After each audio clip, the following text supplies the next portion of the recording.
since you've been back from Christmas? Since coming back from Christmas, so far so good. Everybody seems to be into it. The biggest thing I would say is just basically just conditioning. A lot of conditioning, understanding what they're doing every day. The biggest thing, the next thing is just trying to keep everybody focused in practice, focused in the film room, because you know the time frame in which we play, and you're trying to keep the interest level there, and you don't want to overdo it, but you got to be also keeping the time frame in perspective of what's going on, because you hate for them. You can say you're in there watching film, but are they really watching, or they just wait for time to go by? So you have to be smart about your time management. But other than that, as far as on the practice field, they're moving, they're understanding what we're trying to do defensively.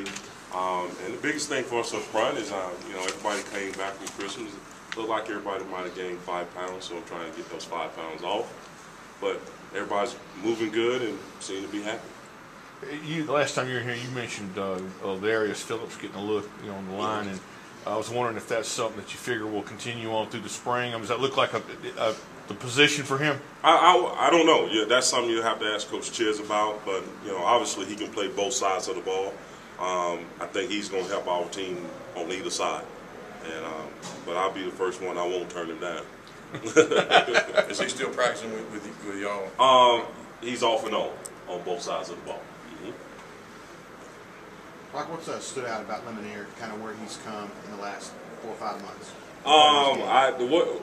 I think he's gained the confidence that now he can play SEC football. When the first month of practice and then the second month of practice, the conversation was, Coach, I'm not making the plays I made in high school. And I'm like, you're not in high school anymore, it's college. And everyone, it's a big difference.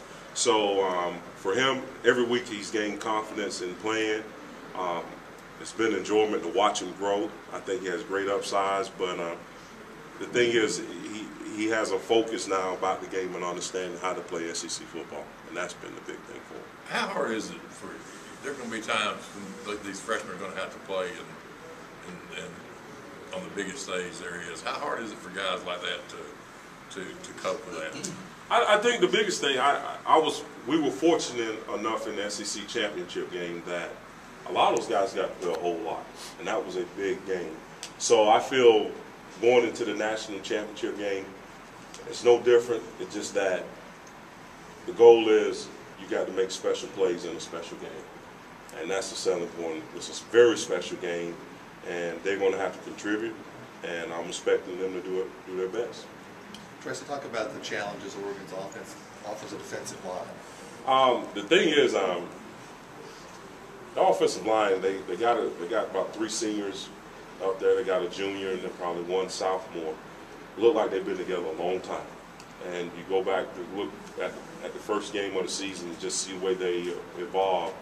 They've gotten better and better and better. They're a good offensive line, well coached. They know exactly what they're doing. They're not missing assignments or anything, so we got our work cut out there. Then after that, they got a great tailback, great quarterback, and great receivers, but it starts all up front. They know exactly who to block. They're not missing blocks, and I got a lot of respect for their front foot. So, but for us, we've just got to make sure that we get lined up correctly, do our job, play correctly, and tackle. And, you know, with a month off, not off, but a month without playing, you know, weekly is that's my biggest concern probably up front, is just that us making tackles and assignment-wise. Coach, can you talk about the development of Nick Fairley and how you feel about him versus how you felt about him, say, in August? Well, it goes back a little bit farther. You know, I was walking down the hall the other day, and I just happened to look up, and I saw the Outback Bowl celebration picture, and I saw Dick little face in the middle of it, and you know, I'm sitting here trying to, like, wow, no one really knew. No one knew what would happen. What would Nick be? And then all of a sudden, this transformation for Nick started in the spring. When we walked out there in the spring, and he started telling everyone where to line up, and he knew where to line up immediately. And I said that was a big sign. And then to go into fall practice, he was practicing at a different speed. The game had slowed down to him, and assignment-wise, He got better and better, and then all of a sudden, I think after once he got the interception against Mississippi State, the light was on. It was after that I got out of coaching. I was just trying to make sure he showed up at the game. But I'm proud of his evolved from last year to now. Biggest thing is, like I would keep telling him, it's not what we did in 2010, it's what we're doing in 2011. Did you know he had that potential, or did you think he could get to this? Well, you think they all have the potential. You're just trying to make sure they all can perform at their best. And I think, that's probably between him and I is where, I see it, but I'm like, it's in you. Now we got to find a way to get it out of you. Now, you may not like the way we're going to get it at you, but I think that's the most important part is, you want someone to be their best. And, him and I, we bickered and went back and forth, but that's part of, that's my job is to get the best out of you. Someone got the best out of me, and I'm just glad to see him doing well and still playing within a team concept and not talking about what he needs to do. It's all about team, and that's what I'm mostly proud of. You seen that he's on Twitter now? I don't know nothing about no Twitter. You got me on that one. I'm simple, caveman. A lot of buzz about him being, very high first round draft choice if he decides to go. How is he dealing with all that attention? All right, is he focusing on the job at hand? Before you can tell? That's not an issue. He is all about this game, and that would take care of itself when time is appropriate. But we're more concerned about this situation, but that hasn't been the issue, and it's not going to be an issue.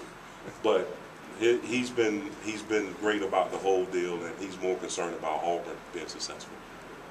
The players talked about it. For you, how exciting is it to be able to coach in the national championship? I'm still pinching myself from the SEC championship game. So now I think I'll be not pinching myself once I arrive out there, because now we're just still practicing. We're still here in Auburn.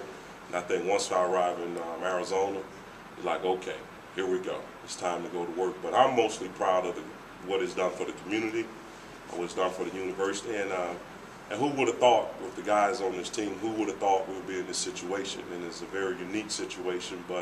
And then as a coach, doing this for 18 years, and then all of a sudden you get to play for the big ring, and I'm definitely looking forward to it, and definitely want to take advantage of it. All right, Tracy. War Eagle. War Eagle. War Eagle. War Eagle.